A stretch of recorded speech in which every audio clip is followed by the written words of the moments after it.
कश्मीर की पुरानी पीढ़ियाँ पेड़ पौधों को सिर्फ नेचर का हिस्सा नहीं मानती थी। इनसे दवाइयाँ बनते थे, खेती के काम आते थे, घर गृहस्थी चलती थी और कई पारंपरिक हुनर भी इनसे जुड़े थे। लेकिन बदलते वक्त के साथ साथ क्या हमारी ये पारंपरिक जानकारी धीरे धीरे गायब हो रही है? इसी सवाल का जवाब तलाशने की कोशिश हुई है गांदरबल में, जहां गवर्नमेंट डिग्री कॉलेज गांदरबल ने एक ऐसा म्यूजियम तैयार किया है जिसमें सिर्फ चीज़ें रखी ही नहीं गई बल्कि कश्मीर की पुरानी जिंदगी, पेड़ पौधों से जुड़ी परंपराएं और लोकल नॉलेज को सहेजने की कोशिश की गई है।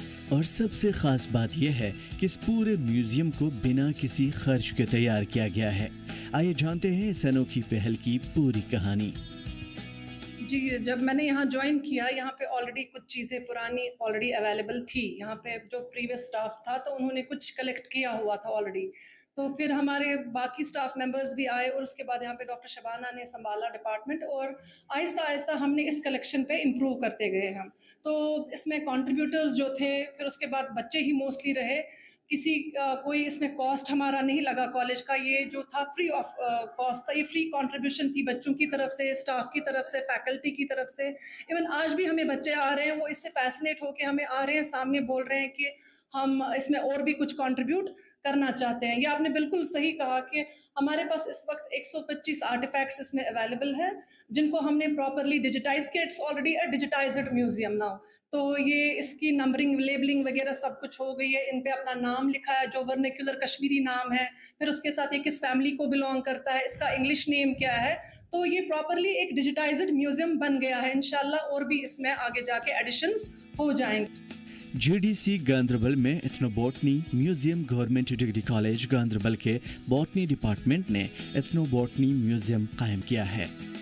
एथनोबॉटनी यानी पेड़ पौधों और इंसानी जीवन, संस्कृति और परंपराओं के बीच के रिश्तों को समझना। इस म्यूजियम का मकसद कश्मीर की खुशहाल बोटैनिकल और ट्रेडिशनल हेरिटेज को महफूज करना और स्टूडेंट तक पहुंचना है। इस पहल को programme coordinator doctor Shabana Aslam के कोऑर्डिनेशन में तैयार किया गया। वहीं बॉटनी डिपार्टमेंट की हेड प्रोफेसर इरफाना अमीन कुरैशी ने इसे महकमे के लिए गर्व बताया। आजकल की जो जनरेशन है वो सारी ज़्यादातर टेक्नोलॉजी की ओर उनका इंटरेस्ट है। वो ज़्यादातर जो है नए नए इनोवेशंस जो है, नई नई टेक्नोलॉजी जो है, कंप्यूटर है, एआई है, उसकी ओर ज़्यादा मुतासर होते हैं। लेकिन एट द सेम टाइम हमने सोचा कि इट्स वेरी इंपॉर्टेंट कि वो अपने रूट्स के साथ भी कनेक्टेड रहे, क्योंकि आपको पता है मैं शोबा बॉटनी के साथ ताल्लुक़ रखती हूँ। तो हमारा पहला फ़र्ज़ ये है कि हम अपने सब्जेक्ट की आबियारी करें, हम अपने सब्जेक्ट को आगे बढ़ाएं। तो हमारा सब्जेक्ट जो है वो बेस्ड ही है प्लांट्स पे, ठीक है।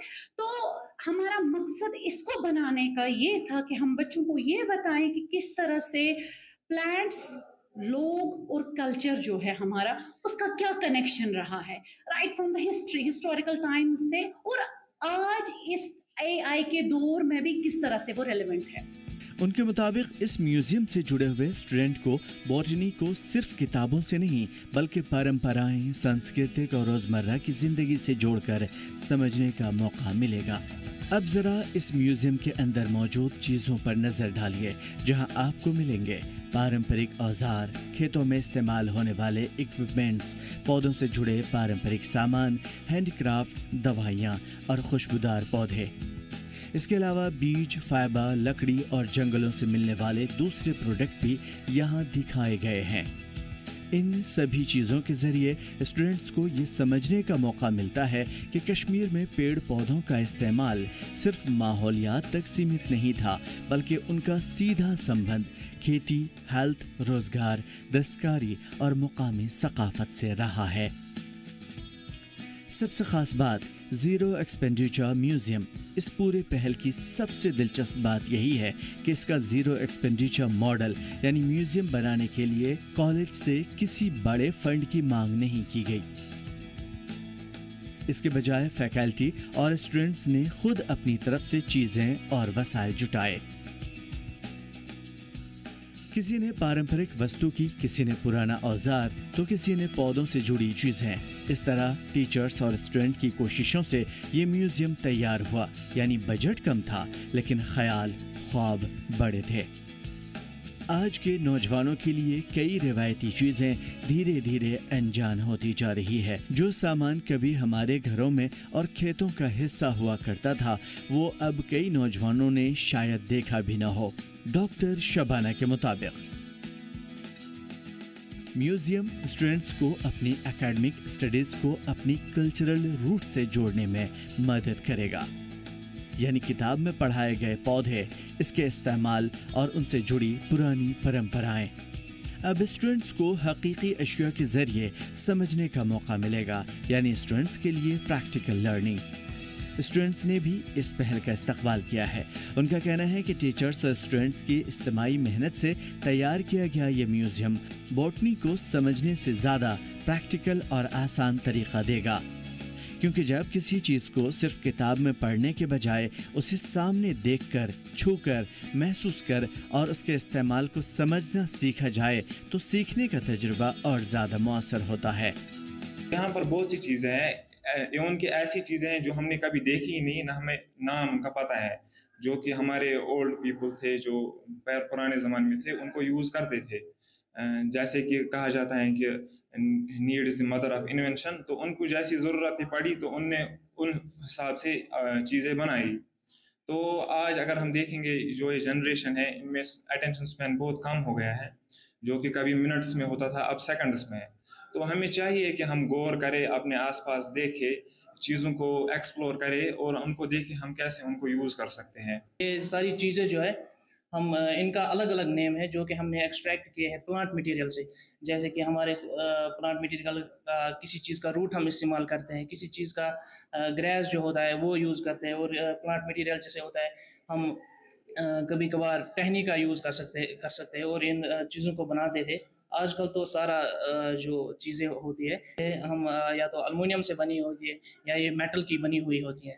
جیسے پرانے زمانے میں ہم یہ گلیل وغیرہ استعمال کرتے تھے جن کو سلائنگ شاٹس بھی کہا جاتا ہے، جو ہمیں شکار کرنے کے لیے مدد دیتے تھے. ہمیں پہلے پتہ نہیں تھا کہ یہ مطلب کیا کیا چیزیں ہوتی ہیں، پرانی چیزیں. تو یہاں پر آ کے جب ہمیں میڈموں نے بہت ساری جانکاری دی اس بارے میں کہ کیا کیسے ہوتا ہے، کہ پرانے زمانے کے لوگ کیا کیا کرتے تھے، کیا کیا چیزیں وہ استعمال کرتے تھے. تو اس میں ہم نے دیکھا، پھر ہم نے وہ سارے گیدر کیا، ہم اسٹوڈنٹ نے بھی لائے، گھر سے لائے ہم نے بہت ساری چیزیں. تو پھر یہاں پر ایک میوزیم ہم نے بنایا. پھر ہماری انوگریشن ہوئی بھی یہاں اس میوزیم کی. تو بہت سارے آپ دیکھیے یہاں پر بہت ساری چیزیں جو ہے ہم نے لائی تھی گھر میں سے، ہم نے بھی لائی تھی اسٹوڈنٹ نے. تو اور یہ ایک آرٹ ہم نے بنایا تھا، یہ ڈرائی لیوز کا آرٹ ہے. دیکھیے ہم نے کیسے پیارا سا بنایا ہے. ہم نے جو بھی ہم دیکھتے ہیں لیوز جو گرتے ہیں ڈرائی لیوز، تو ان سے دیکھیے ہم نے کتنا سا پیارا سا ایک آرٹ بنایا ہے. تو ہمارا یہی ایک مقصد تھا کہ جو جنزی کے آج ان کو پتہ نہیں ہے پرانے زمانے کے بارے میں کہ کیا کیا جو پرانے زمانے کے لوگ استعمال کرتے تھے، تو وہ سب ہم نے آج یہاں پر دکھایا سب کو کہ کیا کیا وہ استعمال کرتے تھے. تو اس کا یہی مقصد تھا کہ جنزی کو پرانے زمانے کے اس کو انفارمیشن دینا کہ لوگ کیا کیا استعمال کرتے تھے. کشمیر کی وراثت سے جڑا سب سے بڑا سوال. ایتھنو بوٹانی میوزیم صرف ایک کالج کا چھوٹا سا پروجیکٹ نہیں ہے، اس کے پیچھے ایک بڑا سوال ہے. کیا ہماری روایت جانکاری اگلی پیڑھی تک پہنچ رہی ہے؟ کشمیر کی ثقافت میں پیڑ پودوں اور جنگلوں کا رشتہ صدیوں پرانا رہا ہے.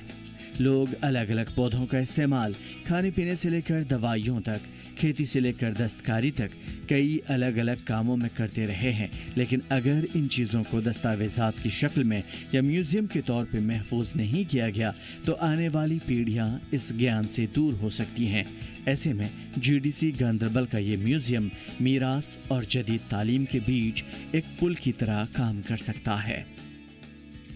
تو گاندربل کے گورنمنٹ ڈگری کالج میں بنی یہ پہل ہمیں ایک اہم بات یاد دلاتی ہے، اور وہ یہ ہے کہ وراثت صرف پرانی عمارتوں اور تاریخی جگہوں میں نہیں ہوتی.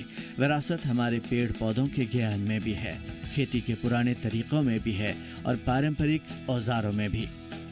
یہ ان کہانیوں میں بھی ہے جو ایک پیڑھی سے دوسری پیڑھی تک پہنچتی رہی ہے. اور شاید یہی وجہ ہے کہ بنا کسی بڑے پروجیکٹ کے تیار کیا گیا یہ چھوٹا سا میوزیم کشمیر کی بڑی وراثت کو بچانے کی ایک اہم کوشش بن گیا ہے.